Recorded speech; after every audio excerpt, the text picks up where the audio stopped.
In this video, we are going to learn about forces and equilibrium.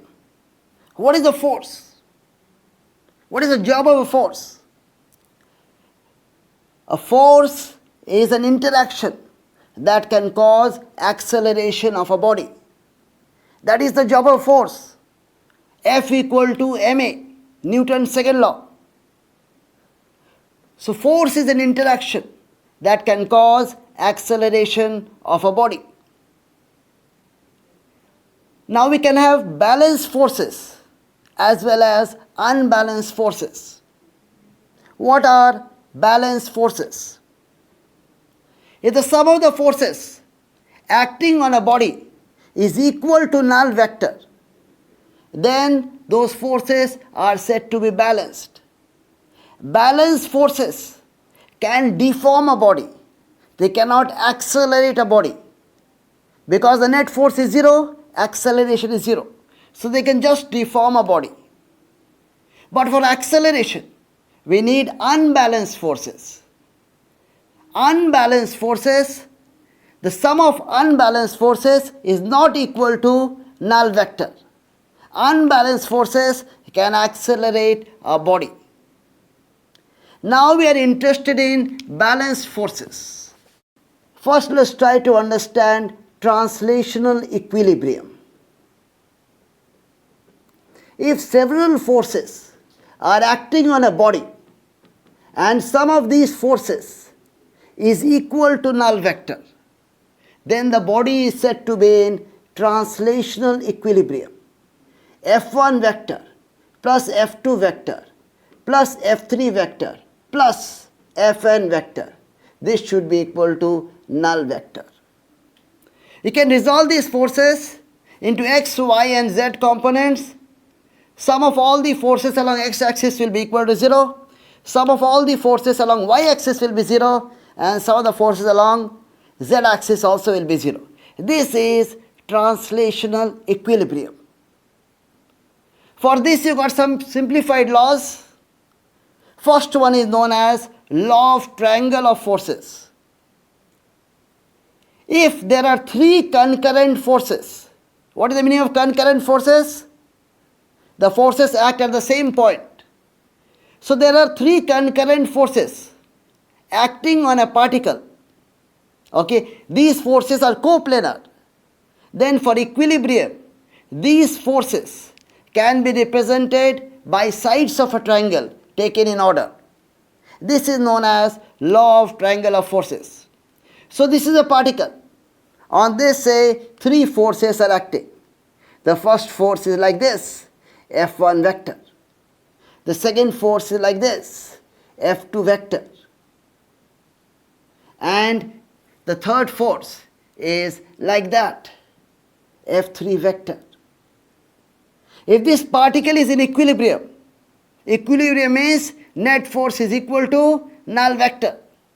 Then these forces we can represent in magnitude and direction by sides of a triangle taken in order. That is either clockwise or anti-clockwise. See here, this I have moved here. So this is F1 vector. This F2 vector is parallel and same length as this. So this is F2 vector. F3 vector is like that. So this is F3 vector. Now what is the sum of these three forces? Null vector. That we know for vector addition. They are forming sides of a triangle. And therefore the particle is in equilibrium. So now we understand that if a particle is in equilibrium under the action of three concurrent coplanar forces, then these forces can be represented by sides of a triangle taken in order. This is known as law of triangle of forces. Suppose there are more forces. Then we will have the Polygon Law of Forces. If several forces, coplanar forces acting on a particle can be represented by sides of a polygon, again taken in order either clockwise or anti-clockwise, then the particle will be in equilibrium. Now there is one more law that is known as Lamy's theorem. Here also three forces are acting on a particle.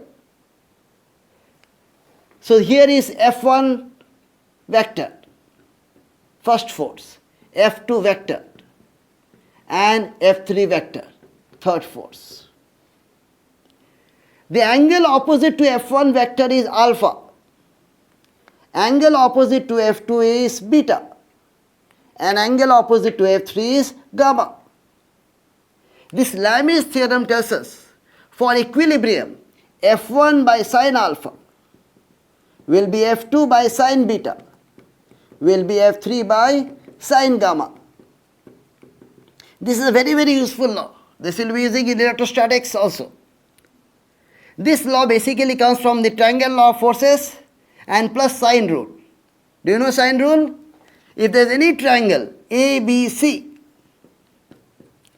and the side opposite to angle A is small a, opposite to B is small b, and opposite to angle C is small c, then sine rule tells us A by sine A will be equal to B by sine B, will be C by sine C.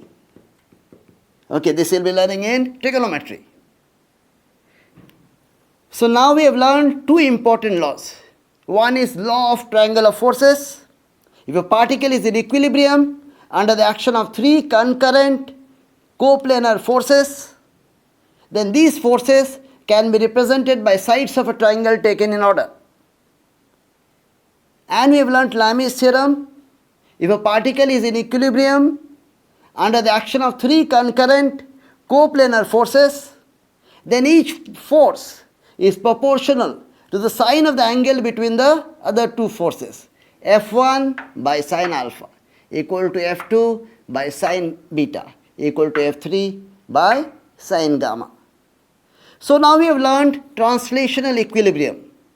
Rotational equilibrium we will be learning in a different chapter called rotational mechanics.